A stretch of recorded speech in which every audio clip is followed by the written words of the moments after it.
Faruk, a 14-year-old from northern Iraq, was already dying due to congenital heart disease.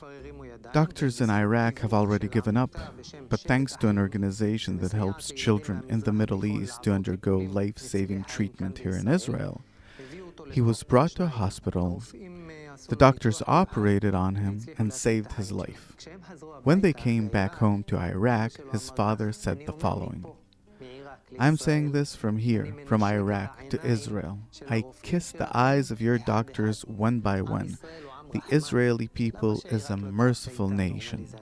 So, why not normalize the relations between these two countries? These kinds of stories tear your heart. That's true, on the one hand.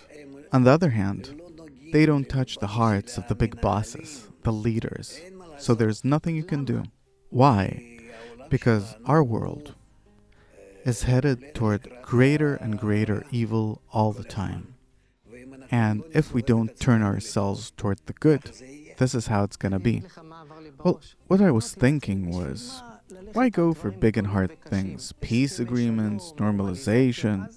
Forget about it. Let's focus on these things. To have an open heart, help whoever we can, and things will unfold this way by themselves, because this dad is going to be our best ambassador in the world, 1,000 times better than any of us can be with all our money and everything.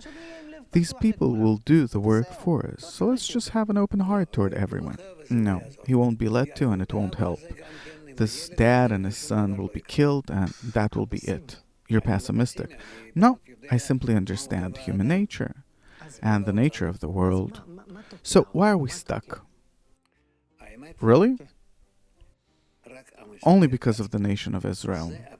And that's the big wonder, that the ball is in our park, that we between ourselves need to reach good relations, and it's very hard for us because we accumulate in ourselves all the evil in the world's entire ego. It exists in us, here in Israel, in Jews, and especially in those living in Israel. So we can be good toward an Iraqi child, but it's hard for us to be good toward each other. Of course.